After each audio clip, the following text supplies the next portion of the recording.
Hello, and welcome to FilmSlam Stream's post-film conversation for Anya. My name is Eric Siler.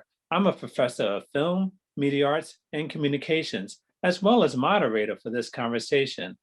We were very pleased to be joined by the director of Anya, Cree. Alexandria Cree began acting and producing shows on the treehouse stage her father built for her and her brothers at age 5. Since then, she has grown up naturally, and she went on to attend The Ohio State University and received a BFA in theater, film, and dance. And then she spent 15 years in LA, where she conceived, produced, and directed Des Metiers, an experimental live theater piece featuring 7 actors and 9 visual artists. She has since come back to Ohio, and she's worked on numerous projects, and she's joining us for Columbus, Ohio. Hello, Alex, and welcome. Hi, how are you? It's so good to be here, Eric. Oh, it's great to be here too. Anya, such an adorable film. Well, first of all, how is Anya doing? She's doing great now. She's doing great. She is 6.5 and she's vivacious. COVID's been a little tough with being stuck at home. Because of her medical history, she's not cleared to be in school. So she just sees her teacher one-on-one. So it'll be good when she can get back in the classroom with other kids. But otherwise, she's doing great.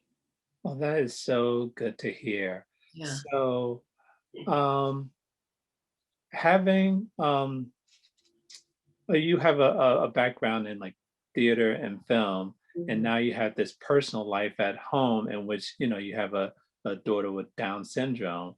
So, what gave you the idea to merge your personal life and your professional life together into this film?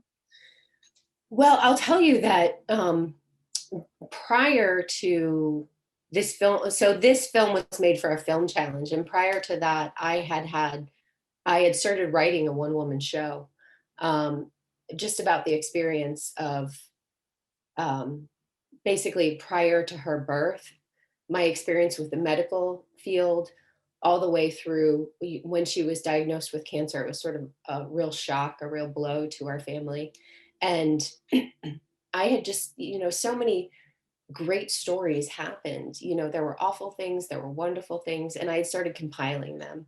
And so when this film challenge, the Easter Seals Disability Film Challenge, came up, it was a wonderful opportunity for me to take what I had already written and, try to carve it down into 5 minutes, which was pretty difficult. But, ultimately we did it, and it was a great exercise in sometimes I feel that you really need to challenge yourself because you don't exactly know what you can do until you try. And then, my creative partner and I, my co-director, Kristen Hilkert, I just basically gave her my iCloud sign in into my video library because I'd been taking videos of Anya since she was born. And then when she was diagnosed with leukemia, I had started filming everything because there was so much information coming at me so fast. It was a way for me to kind of deal with it and log it and archive it and come back to it. Um, and so we had all this information that was there. So I originally envisioned it as a one woman show, but this is what it had, this is Well, how we put it together thus in far. a sense, it was a one-woman show of Anya. Yes, totally. Yeah. It makes sense. Now, what was Anya's reaction to seeing the film? So she loves YouTube. She loves dance videos. We've spent a lot of time there in the last, actually since she was diagnosed with cancer, because it was something that we went to a lot in the hospital. And so I'm not sure how she perceives it, because I lived in a world prior to YouTube and prior to everything being on, this box, this computer. um, but she gets very excited when she sees herself and she's like, oh, it's me. Last week, the short showed at the Ohio Shorts, the Wexner Ohio Shorts, which was at the South Drive-In. And so she actually got to see, that's the first time we've seen the film on the big screen. And that she was pretty excited about that. I bet she was. And you were too, I'm I sure. was, I was. Yeah. You were too. Now I know you had a co-director, Kristen, help Yeah. you with this, which I thought was fabulous to have someone to give an outside point of view. So Mhm. just talk a little bit about the production process, going through tons of footage and Yeah. trying to tell a concise story. Just tell us about how long it took and decisions you had to make. Okay. So the Easter Seals Disability Film Challenge is a 5-day film challenge where they give you a genre and um, and then they give you themes that you can pick from. So the genre was documentary. And then you basically have 5 days. I think we got the information on Tuesday or Wednesday, and the film has to be completed and turned in through Film Freeway on Sunday. So Kristen is a very good friend of mine. We met at Ohio State in '03. She's known me, we've lived together. We moved to California at the same time. We both come from a storytelling acting background. We've acted together. So, and she's very close to my family. She's really more like a sister. And so she basically knew Anya. She knew my story from, before Anya was born through her life. So she she's an editor also. She's a very good editor. She has a very good sense of how to put um, stories together. And so I just gave her my iCloud password. And what we would do is I would take writing that I had done prior and just kind of put it all together and suss out like, okay, this is important. This is not important. This we can't fit in. It's too much to tell in 5 minutes. This is really important. Let's come back to this. And so then we would put a cut together and we would get on Zoom because she lives in Los Angeles. And we would basically stay up all night and watch what she had gone into my library and found and pieced together. And then we would cut and start again the next day. So it was pretty intense because this project was made in 5 days. And when we told our associate producer, Eli, this is what we want to do, he's like, there's no way you can cover that much. It's too big of a story to tell. And so, I saw that as a challenge of like, okay, well, how can we do it? And Kristen specifically looked for footage where Anya was moving, where she was running, where she was walking, so you could cut. Like, oh, she's a year old now. Now she's 16 months old. Now she's this much, and we would just cut so that you could show her through time. So what led you to creating so much footage of Anya? Is it because of your background, or I mean, you obviously had a lot to work with.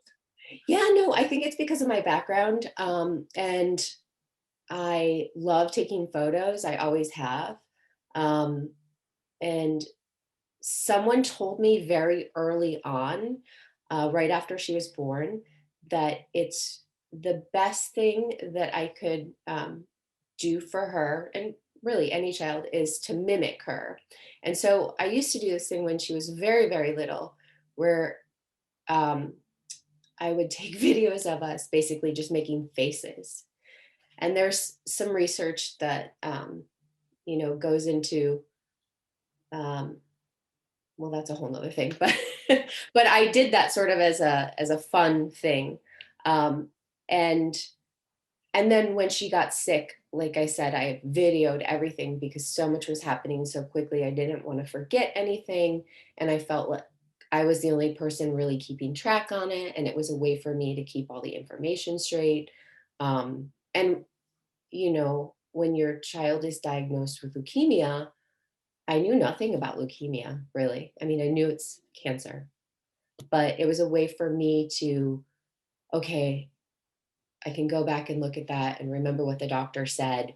And if I need to look that up, I can look that up and, just to really empower myself. Absolutely. I just want to let everyone know we're talking to the director of Anya, Alex Cree. If you have questions, put them in the Q&A portal and we'll get to them as time allows.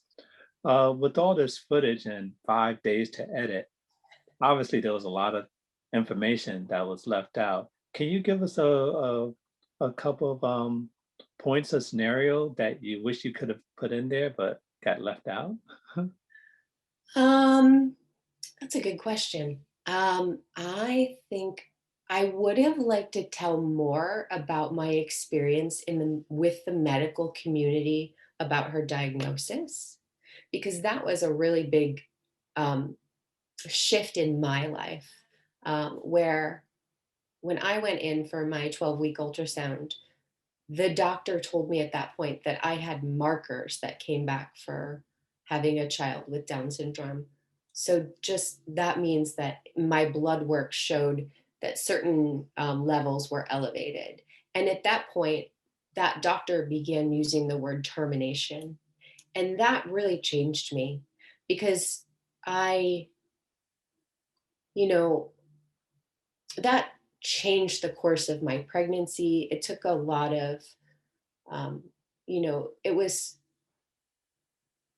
just, it's still hard to articulate, but at that point, what that doctor was telling me was that, your child is not equal to other children because of this possible, not even a diagnosis. And that deeply bothered me, and really made me think about how is it that culture, as a culture, how do we view life and how do we value life and what a life is supposed to look like or what gives a life value? Um, and that really was the seed for everything moving forward. And I wish I could have gone into that more, but it's a tricky balance because you have to get into the story and there's so much to tell. You can't really spend 2 minutes on that if you have 5 minutes. Yeah, right. And I picked up on that because one of the quotes in the film that you had was her brain and her body are just a little different, but the way she operates in the world is not. Right. And just Yeah. that's so key, she operates in the world. I mean, all Yeah. humans operate in the world. So you kind of touched upon that in that sense. So, Yeah. um, in that sense, well, good. So, with this, I'm sure after the challenge, the filming that stopped.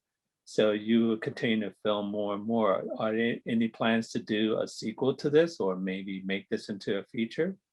So the deal right now is we're actually writing a longer piece, and we've applied to some different labs that would give us the opportunity to be able to really dive into it deeper in a way, with other professionals. Um, so yes, definitely the plan is to expand upon it.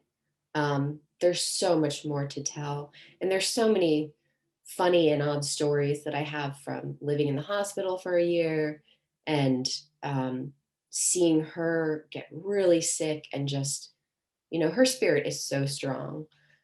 She's such a tough little person. Um, but also, I feel like the beauty in the story really is that, not that life is hard, because life is hard for everyone. It's that we keep getting up and we keep trying again and we keep, um, moving forward. And how do we recover? What does that look like? So I think overall, that is a main theme that I'm really drawn to.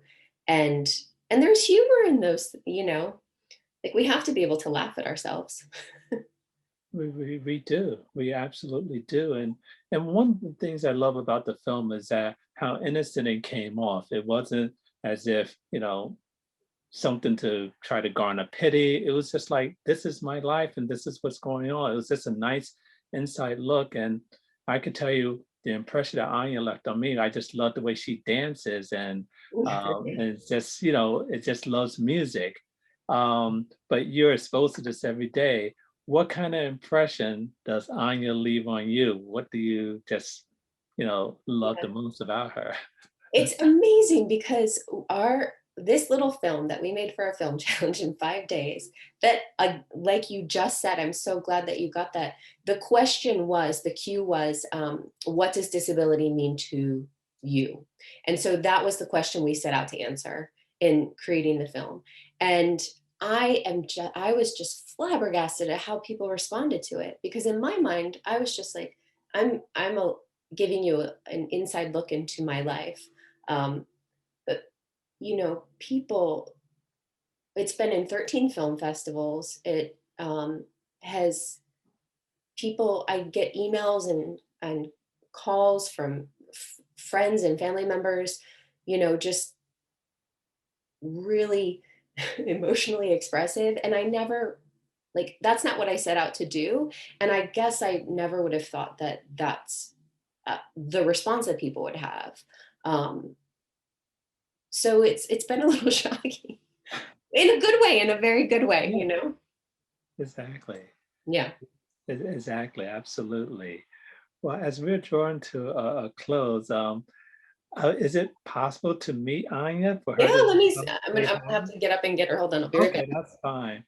So we're talking to the director and the mother of Anya, Alex Cree, and she's going to go get Anya to make a guest appearance for us. So before the program began, she was off dancing and playing, and I was able to say hello to her. So I guess she has to be unraveled from what she's doing. And there she is. Hi, Anya. Hi. Oh, bye. Oh, right. That is great. I love your outfit and your glasses too. Well, we got a good glimpse. She's really into princesses these days. She has lots of princess dresses. That's her Elsa dress. That is beautiful, beautiful. Well, we're glad that we got to see a quick glimpse of her, because she's probably off doing other things so you can film her. So it's like, Yes.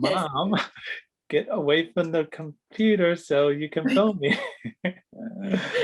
Well, this has been such a pleasure, Alex, for joining. I really appreciate you joining us. Is there someone you wanted to say hello to? Yes, I would love to say hello to Sinead and Eamon and Eliana,